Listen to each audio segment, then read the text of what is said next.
Welcome back to the Deep Dive. Today, we are stripping away the red carpets, the flashing bulbs, and all the celebrity gossip to look at something much more substantial. Something with a bit more weight to it. Exactly. We are not just looking at a movie star today. We're looking at a titan. Now, that is a word that gets thrown around a lot in this industry. Oh, all the time. Often with, very little evidence to back it up. But in this case, it is entirely justified. We are talking about Cate Blanchett. Yeah. And honestly, looking at the stack of research we had for this dive, it is a little intimidating. It is. I mean, you think you have a handle on a career, and then you see the raw data, and it's just staggering. Right. We're talking about a career that spans over 70 films. Over 70. 20-plus theater productions. And that's just what's, officially on the record. And a box office gross that, even back in 2019, was pushing $10 billion. $10 billion with a B. It's a number that's hard to even process. And as you said, that's before we even get to the last few years, 2024 and 2025, which have been incredibly active for her. The sheer volume of output is, well, it's one thing. But it's the quality, isn't it? The consistency across that volume. That's what makes the data set so interesting. Exactly. But here is the hook for you and for everyone listening. How does a girl from Melbourne who describes herself as a child as being part extrovert, part wallflower? Which is such a great, revealing description. Isn't it? Yeah. How does she become the single most nominated Australian in Academy Award history? It is a great question, because when you look at Blanchett, you don't see someone chasing celebrity. You don't see the usual playbook. Right. You don't see the typical Hollywood trajectory of, get famous first, learn to act later. You don't see the reality show spin-offs or the lifestyle brands. No, not at all. You see someone who seems to value the work over the noise. Someone intensely focused on the craft. Precisely. You see what I've always thought of as a character actor who essentially hijacked the body of a leading lady? I love that description. A character actor in a leading lady's body. That really nails it. And that is our mission today. We want to move past the best dressed lists. Though, let's be honest, she usually wins those too. And really understand the craft and the choices that define her. We want to know how she does it. And we have a lot of ground to cover. We've got biography details, critical reviews from all the big ones, Variety, the New York Times. Box office data, of course. And extensive records of her humanitarian work with the UNHCR, which is a whole other very important side to her. And context is key here. As we sit here in January 2026, she has just come off a massive year. Yeah. I mean, 2025 was huge for her. Huge. She took home the Golden Lion at Venice. She returned to the stage in London. And just this month, literally weeks ago, we got that huge announcement regarding a certain popular dragon franchise. Which brings her career full circle in a very interesting way. But we will get to that. Oh, well? We will. But first, let's unpack the origin story. Because every superhero needs an origin story. And frankly, hers involves a bit of tragedy, a bit of geography, and a lot of punk rock. It really does. So she was born in 1969 in Melbourne, Australia. Her mother, June, was a teacher and a property developer. Very grounded, very Australian. Very. But her father, Robert, introduces this interesting variable. He was a Texan. A Texan in Melbourne. That's a culture clash right there. How did that happen? It's a great story. He was a U.S. Navy chief petty officer. His ship literally broke down in Melbourne. No way. Yes. He met June, fell in love, and the rest is history. He eventually left the service and became an advertising executive. So right from the start, Blanchett has this duality. Australian and American, the pragmatic teacher and the advertising storyteller. You can almost see the seeds of an actor's mind in that combination, can't you? The practical and the performative. Absolutely. But the tragedy strikes early. Her father died of a heart attack when she was only 10 years old. And that's a formative experience for anyone, let alone a child. Of course. It left her mother to raise 3 children alone. Blanchett has spoken about this in interviews, and you can see how that kind of early, sudden loss might shape an artist. It creates a certain vigilance. What do you mean by vigilance? She has described it as a feeling that the floor could fall out at any moment, that stability is an illusion. Wow, that makes sense. It instills a need to understand the fragility of things, maybe even a need to control the narrative, which is what acting is, in a way. You're controlling a character's narrative, yes. But what I find fascinating is her teenage response to the world. It wasn't to shrink away, it was the opposite. It was to experiment. Aggressively. This is my favorite part, the fun fact of the episode. We think of Cate Blanchett as this ethereal, graceful figure, right? Totally. Galadriel, the elf queen, the woman who just glides across the screen. Right. We see the porcelain skin, the haute couture gowns, the statuesque posture. That's the image. But as a teenager, Yeah. she went through full goth and punk phases. Oh, yeah. We're talking dyed hair, the whole 9 yards. She dressed in masculine clothing.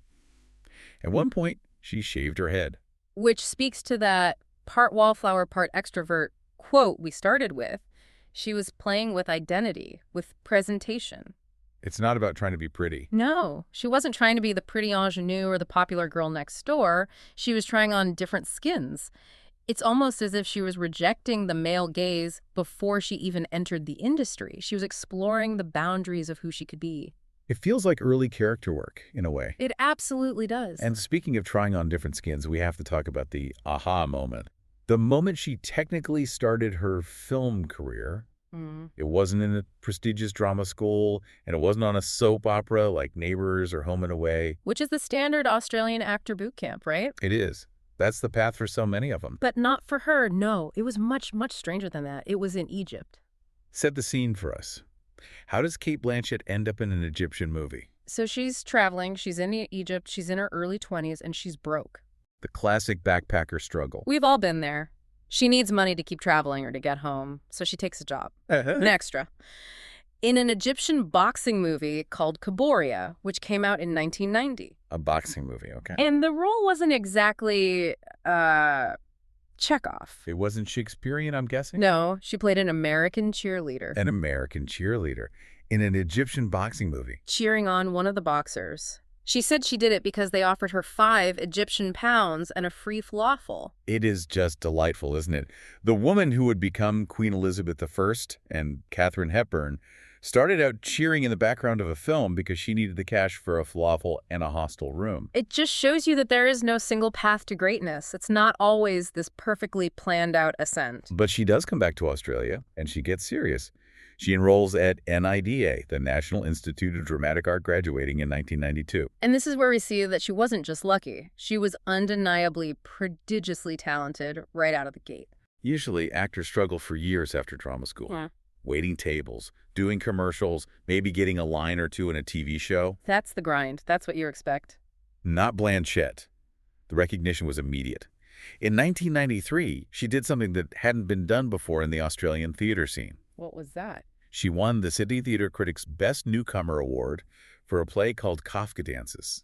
Okay, great start for a new grad. And in the very same year, she won Best Actress for David Mamet's Oleana. In the same year, Best Newcomer and Best Actress. The same calendar year. Wow. That is a massive flex for a recent graduate. It's unheard of. It signaled that she had the range to handle absurdism, which you need for Kafka, and intense, realistic, dialogue-heavy drama, which is the hallmark of Mamet simultaneously. She didn't have to grow into it. No, she arrived fully formed. She wasn't an apprentice. She was a contender from day one. Her film debut comes a few years later in 1997 with Paradise Road, playing a nurse captured by the Japanese army during World War II. It's a solid role, a great ensemble cast. Good film. But the real explosion, the moment the world sat up and said, "Who is that?" was Elizabeth in 1998.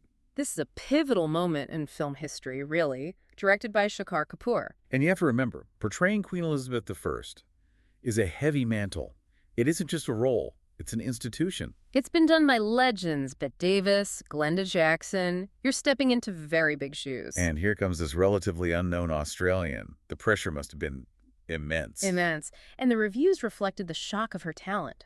Variety called Blanchett a luminous newcomer. Luminous. That is a word that sticks to her. We see it used over and over in her career. It does. But look at what the role required. As David Rooney wrote in that review, she had to convey Elizabeth as a wily, decisive, advanced thinker. Right. The powerful monarch we know from history books. But she had to build that character from a smart but wary young woman into a powerful creature of her own invention. It's a transformation movie. It's almost the Godfather structure, really. Watching someone innocent calculate their way into becoming someone powerful and terrifying. Precisely. And that is Blanchett's sweet spot. Transformations. She doesn't just play the emotion, she plays the evolution of that emotion. The New York Times said she brought substance to what could have been a vacuous role. And the industry agreed. Oh, they definitely agreed. It earned her the first Oscar nomination, a Golden Globe win, and a BAFTA. And suddenly, she's global. Which leads us into what I like to call the art of versatility era. Because she doesn't just stay in the period drama lane. No, she takes a hard left turn into Middle-earth. The Lord of the Rings, Yeah. 2001 to 2003. A huge cultural moment. She plays Galadriel. And for the listener who might not be a box office nerd, the cultural impact of this trilogy was just Insane! Absolutely insane. You couldn't escape it. right. It earned nearly $3 billion worldwide. It was everywhere. And it put Blanchett in front of an audience that might never have seen an indie period drama. It made her a pop culture icon. But even within that blockbuster space, she brought a gravitas that anchored the fantasy. She wasn't just reading lines in front of a green screen. She was projecting an ancient, slightly terrifying power. That opening voiceover in The Fellowship of the Ring. The world has changed. I feel it in the water. Yes. That voice set the tone for the entire trilogy. It has this weight, this history to it. It grounded the magic in something that felt historical, almost real. Exactly. And she returned for The Hobbit later, too, right? Even though Galadriel isn't in that book. That's right. The writers actually amended the story specifically so she could appear. Wow. That is the power of her presence. They needed that anchor, that bridge to the original trilogy. So she has the crown of England, she has the ears of an elf, and then just as she's riding this massive wave of being an elf queen, she decides to play Katharine Hepburn. In Martin Scorsese's The Aviator, this is 2004. Now stop and think about the audacity of this. This feels like such a high-wire act. It is. Playing a Hollywood legend who is still so fresh in people's memories, it feels like a trap. It is incredibly dangerous for an actor. If you miss, it's a caricature. It's a bad impression on Saturday Night Live. And everyone knows Hepburn's voice, her mannerisms. It's so distinct. So distinct. Roger Ebert, the legendary critic, described her performance as delightful yet touching, mannered, and tomboyish. But what's fascinating here is the preparation. Oh, unpack that for us. How do you prepare to be Katharine Hepburn without turning it into a cartoon? Well, at Scorsese's request, Blanchett watched 35mm prints of Hepburn's first 15 films. Why 35 millimeters specifically? Why not just watch the DVDs or stream them? Because of the projection, the size. She wasn't just watching them for entertainment or dialogue. She was studying. She was studying the physicality in high definition, the way Hepburn held the light. She was memorizing the speech patterns, the poise, the specific mannerisms, like the way Hepburn would put her hands on her hips or tilt her head. That's incredible. She said in an interview that because Hepburn was so private, we only really know her through her films. So Blanchett had to give a nod to that screen persona while making it a real character. She had to locate the human inside the icon. And it paid off. Big time. Historically so. She became the first actor in history to win an Academy Award for portraying another Academy Award-winning actor. That is such a great trivia fact. It's meta-Oscar. It is, and it cemented her status not just as a star, but as a technician, someone who could do the homework, break down the mechanics of another human being, and deliver it back to us. But she wasn't done shape-shifting. Not even close. In 2007, she takes on perhaps her most abstract role. She plays Jude Quinn in Todd Haynes' I'm Not There. Which is, for all intents and purposes, playing Bob Dylan. She played a man. And not just any man, but one of the most idiosyncratic, imitated, and frankly, weird musicians of the 20th century. And she didn't just put on a wig and some sunglasses. No. She embodied the kinetic energy of Dylan in his mid-60s electric phase. The thinness, the jittery legs, the mumbled arrogance, the smoke swirling around the head. It was uncanny. Truly. And she won a Golden Globe for it. She won the Volpe Cup at Venice. It was a huge critical success. And that year, 2007, was a milestone because she was nominated for Best Actress for Elizabeth, the Golden Age. Right, returning to her breakthrough role. And Best Supporting Actress for I'm Not There. A double nomination in the same year. In the same year. How rare is that? Extremely. She was only the 11th actor to ever achieve that. And think about what that says. It showcases the two sides of her capability. Perfectly. The regal, historical power of Elizabeth and the experimental, gender-bending fluidity of Dylan. It was the ultimate flex. She was basically saying, I can play the queen and I can play the troubadour in the same year. What else have you got? And it felt like she could do anything. So at this point, it is 2008. She's at the absolute top of Hollywood. She can do anything. She can write her own ticket. Right. But what does she do? She leaves. She leaves. It's an incredible move. This is the pivot that really defines her values, I think. In 2008, she and her husband, the playwright Andrew Upton, became co-CEOs and artistic directors of the Sydney Theatre Company. They packed up the family, left their home in Brighton, England, and moved back to Australia. Back to Sydney. Blanchett said they wanted to give their children a sense of belonging, a connection to their Australian roots. Which is very understandable as a parent. Totally. But artistically, this was a huge risk. You are stepping away from the camera for a significant amount of time. It was a 5-year commitment originally to run a theater company at your absolute peak of fame. And she wasn't just a figurehead, right? She wasn't just putting her name on the brochure to sell tickets. Absolutely not. This was a real job. It was an administrative role as much as an artistic one. She was reading budgets, dealing with unions, planning seasons, hiring staff. That's not glamorous. Not at all. And she and Upton initiated a massive environmental program called Greening the Wharf. Greening the Wharf? What's that? The STC is located at the Wharf in Sydney. They invested in a huge sustainability project. We're talking solar energy panels on the roof, rainwater harvesting systems, energy efficiency measures for the theater building itself. Wow. They even won a Green Globe Award for it. It shows that she treats the institution of theater with the same care she treats a character. She wanted to leave the place better and more sustainable than she found it. That's a legacy beyond just a single performance. Exactly. But she did act on stage during this time. And the reviews, I mean, looking at these quotes, they are breathless. It wasn't just good for a movie star. No, this was world-class stage acting. The standout is undoubtedly A Streetcar Named Desire in 2009, directed by the great Liv Ullmann. She played Blanche Dubois. A role that eats actresses alive. It requires a level of vulnerability that is dangerous. You have to expose every single nerve ending night after night. I can't even imagine. But Blanchett's performance was, by all accounts, transcendent. Meryl Streep saw it. Okay, what did Meryl Streep have to say? She said it was perhaps the greatest stage performance I have ever seen. Wow. That's it. When Meryl Streep says that, you can basically retire. You want acting. Streep called it naked, raw, and scary. And then you have Uncle Vanya in 2011. The New York Times saw that production when it toured and called her one of the best and bravest actresses on the planet. So this period away from Hollywood didn't diminish her star at all. It burnished it. It proved she was a heavyweight of the stage, not just a screen presence relying on editing and close-ups. She had the theatrical muscle. Which sets the stage perfectly for her return to film dominance. She comes back, and she doesn't ease in with a romantic comedy or something light. No. She hits us with Blue Jasmine in 2013. The Woody Allen film. And this brings us to her second Oscar win, this time for Best Actress. And it made her the first Australian to win more than one acting Oscar. A huge milestone. That performance is intense. She plays a woman who is completely, utterly unraveling. Jasmine Francis, a former New York socialite dealing with a catastrophic mental breakdown after her fraudster husband is caught and she loses everything. Critics called it miraculous. Peter Travers from Rolling Stone said the sight of her lost alone was just devastating. I remember watching that. It was uncomfortable to watch because it felt so real. She was talking to herself, the sweat, the panic in the eyes.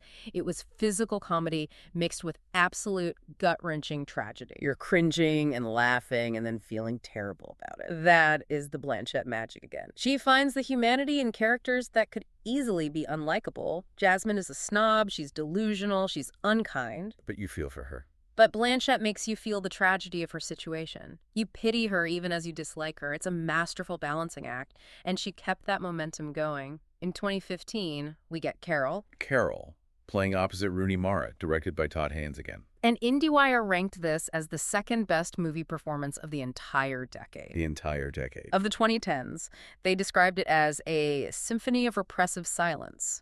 A symphony of repressive silence. That is poetic. But it fits perfectly. Unlike Blue Jasmine, which was loud and chaotic, Carol was all about the subtext. It was glances, posture, the touch of a hand on a shoulder, the things left unsaid. It's all internal. All of it. And significantly, Blanchett executive produced it too. She was taking more control over the stories being told, championing a lesbian romance in an industry that was still pretty hesitant about those stories at the time. And then jumping forward to 2022, we get what many people think is the peak. Tár. Lydia Tár, a fictional conductor.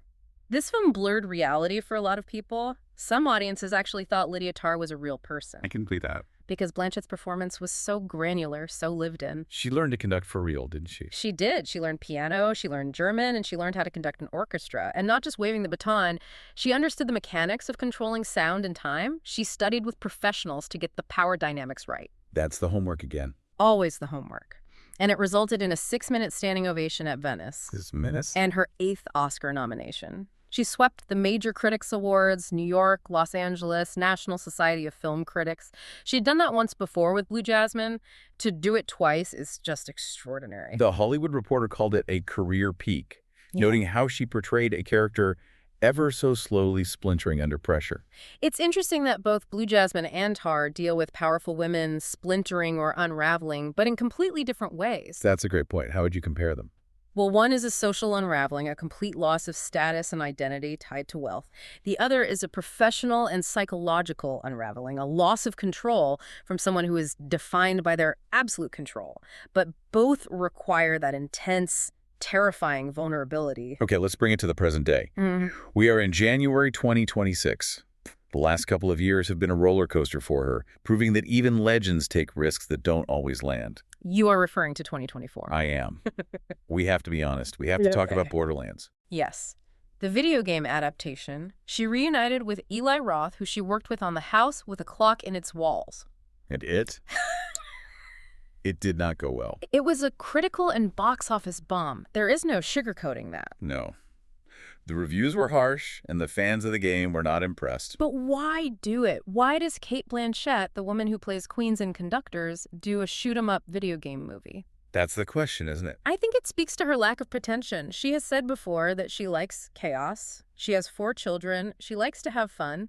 Not every swing is a home run. This choice for her kids, maybe. Perhaps. But I also think it's refreshing. It shows she is still willing to play, to do genre films, to take swings that might miss. She isn't protecting her image so tightly that she can't just go have fun and wear a crazy wig. That's fair.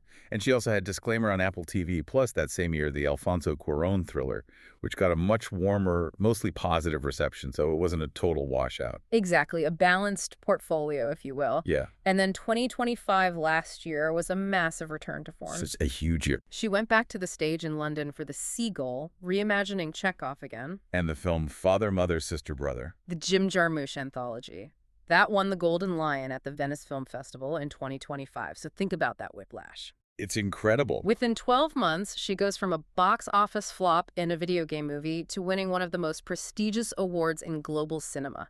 That is resilience. That is a career that can absorb a hit. And we can't forget the cameo that broke the internet last year. Squid Game Season 3. A surprise appearance in the final episode. It was unexpected, bizarre, and brilliant. It shows she keeps her finger on the pulse of the zeitgeist. She knows where the audience is. Which brings us to the breaking news from this month, January 2026. Yes, this is brand new.